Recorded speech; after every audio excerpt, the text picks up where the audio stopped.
Chicago police investigating a homicide in a Southside pawn shop this afternoon. Officers called to a domestic disturbance at Easy Pawn at about 3:30 on South Ashland. It was in the back of the Yards neighborhood. They say a man shot a woman in the head and chest. She later died at the University of Chicago hospitals. Officers took that man into custody. Charges are pending. China Mitchell was a beautiful 33-year-old mother of three who was murdered by her ex-boyfriend and father of her child, 32-year-old Louis Foster. She was killed on January 15, 2023 inside of an Easy Pawn at 4824 Ashland Avenue in Chicago. China worked as a supervisor for a security company and raised her 11 and 13-year-old sons and 2-year-old daughter. She was described by her brother as an outstanding mother, working hard trying to give her kids what she didn't have growing up. Officers were called to the scene of a domestic disturbance around 3:30 p.m. and when they arrived heard gunshots coming from the store's bathroom, according to a police report. China was found on the floor of the bathroom with gunshot wounds to the head and body, according to police. She was taken to University of Chicago Hospital, where she was pronounced dead. Foster allegedly attempted to flee the scene, dropping a handgun outside the store, according to the police report. He was taken into custody and allegedly made several suicidal statements at the scene. He was hospitalized for a mental health evaluation. Louis Foster was charged with first-degree murder and being an armed habitual criminal. At the time of China's murder, Foster was wanted on a probation warrant in a separate case. China had previously been granted an order of protection against Louis. The order also protected China's children. On Christmas Day 2022, Louis broke into China's home while she was sleeping and when asked to leave he allegedly told her, "I am going to kill you," according to an incident report. Louis has an extensive felony background that includes multiple domestic violence-related charges. China was murdered by someone she loved and thought loved her. My condolences to her children, family, and friends. You may have seen or even been helped by this woman. She was a CTA security guard, but when she needed to get guns out of the hands of her abuser, no one helped her. China Mitchell was gunned down in January.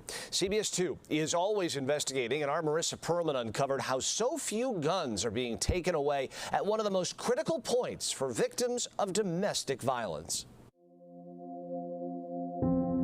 Olivia Foster's big brown eyes have seen a lot of darkness in her 4 years of life.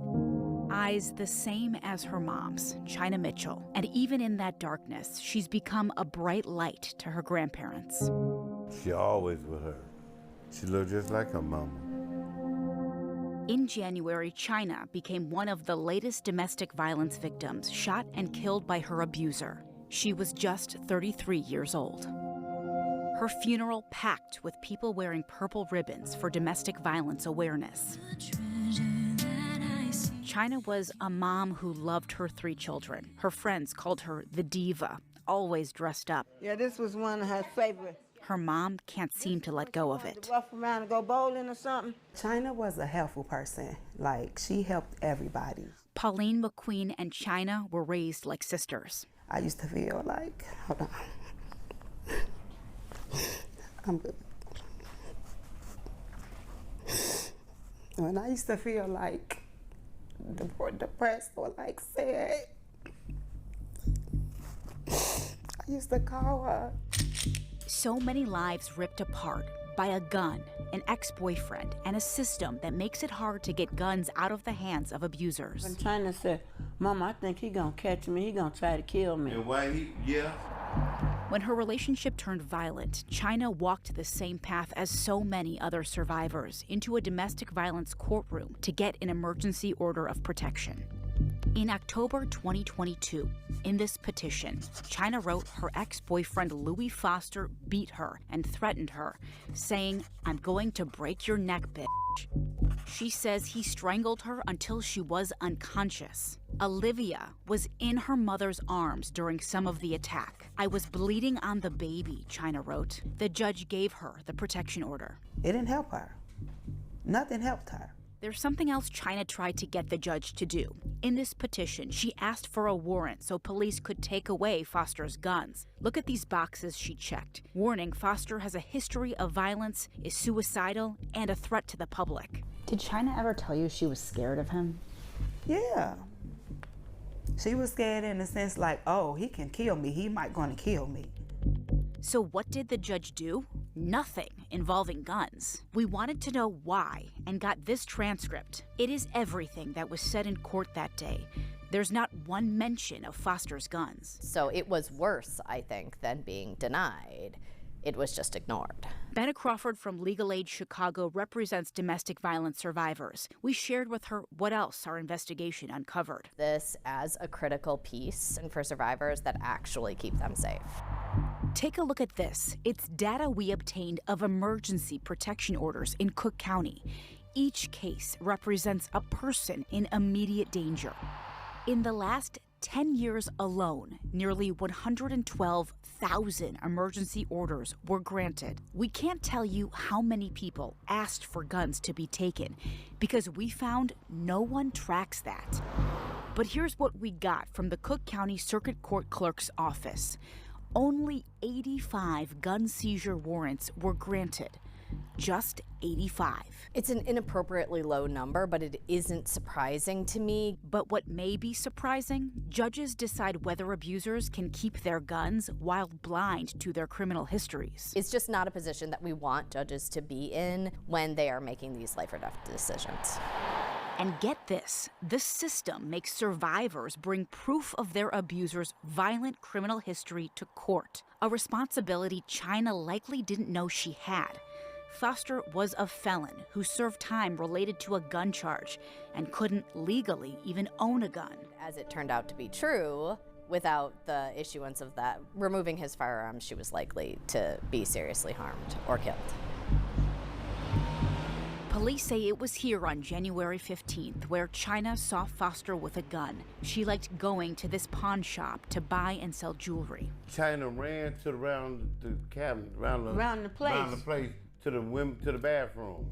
He caught China in the bathroom and shot her in the chest. And when she fell on the floor, he shot her again in the side of the head. And you would think before he pulled that trigger, because I'm pretty sure China said, what about Olivia? Louis Foster is Olivia's dad. I'm pretending to be happy. Just sad, kind of gloomy. It's sad, but I'm pretending to be happy. Kind of gloomy. We met China's parents, Frankie Mitchell and Brenda Ferdinand, at their home on what would have been China's 34th birthday. They're now raising all three of China's young kids. Because it seems like she never left. But it don't seem like she's gonna come back either. She was from God. She loved everybody. And on this birthday, Olivia remembers her mom. Happy birthday, Mama. And later that night, more purple. Happy heavenly birthday, China! China, I love you and I miss you. I tell you good night every night. And I tell you good morning every morning. And I think you're looking over me because I'm doing the best I can with your children. I love you and I'll see you later, just not yet. But please save a seat for me.